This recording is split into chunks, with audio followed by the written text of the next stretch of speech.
Assalamu alaikum wa rahmatullahi ta'ala wa barakatuhu. ‘Yan uwa barkanmu da saduwa a wannan lokaci mai tarin albarka.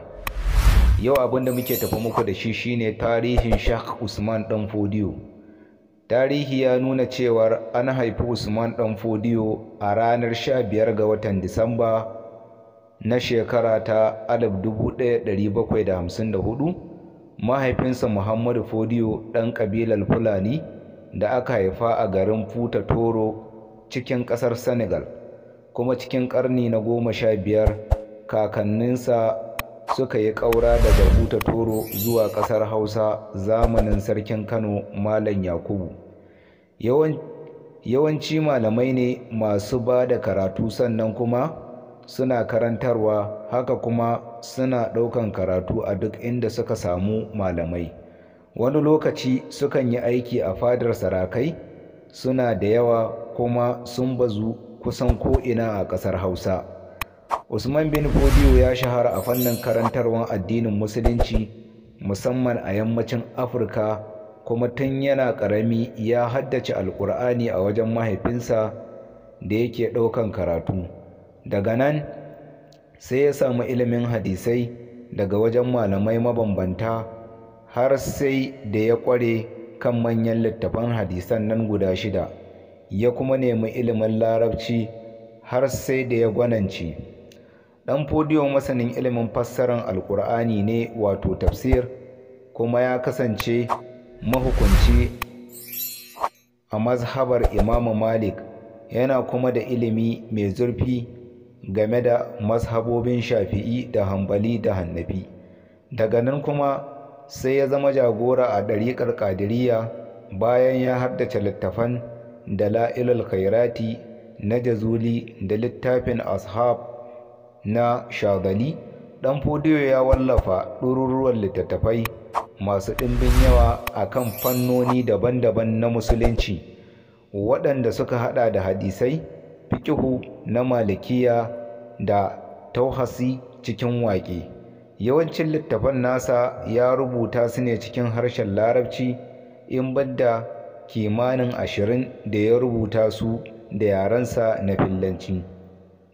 Dan Fodio ya himmatu matuƙa wurin ilmantar da mata a yankinsa, da ya zama shugaba a masarautar Sokoto a yanzu, wanda a hankali ta haɓaka har ƙasashen Nijar da Burkina Faso.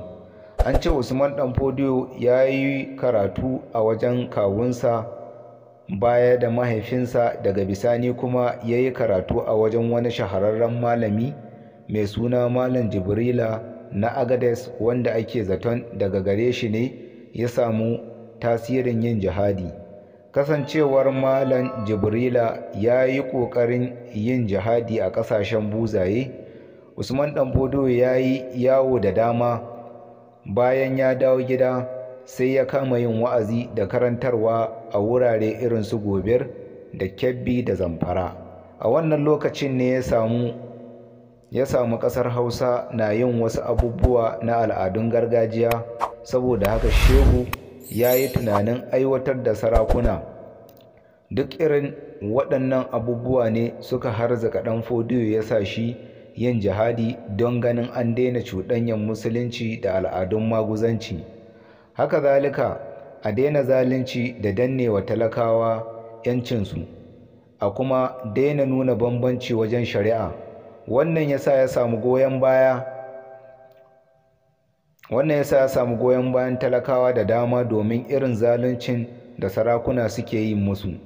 Shehu Usman Dan Fodio ya ƙaddamar da jihadi a sassan ƙasar Hausa tare da kafa tutocin addinin Musulunci irin su Malam Suleiman daga Kano, sai Malam Umaru Dallaji daga Katsina, Malam Sambo daga Hadejiya, Malam Ibrahim Zaki daga Katagun, Malam Ɗan Tunku daga Kazaure, Malam Yakubu daga Bauchi, Malam Isiyaku daga Daura, Malam Madibo daga Adamawa, Malam Goni Muktar daga Misau, Malam Buba Yaro daga Gombe, Malam Abdul Alim daga Ilorin, Malam Musa daga Zazzau. Waɗannan su ne sarakunan da Sheikh Usman ɗan Fodiyo ya miƙa musu tutocin addinin musulunci.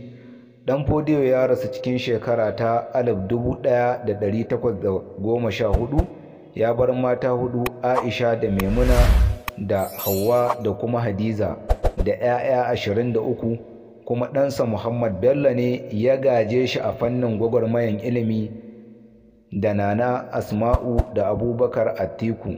Allah ya gafarta wa Sheikh Usman ɗan Fodiyo. Assalamu alaikum wa rahmatullahi ta'ala wa barakatuhu.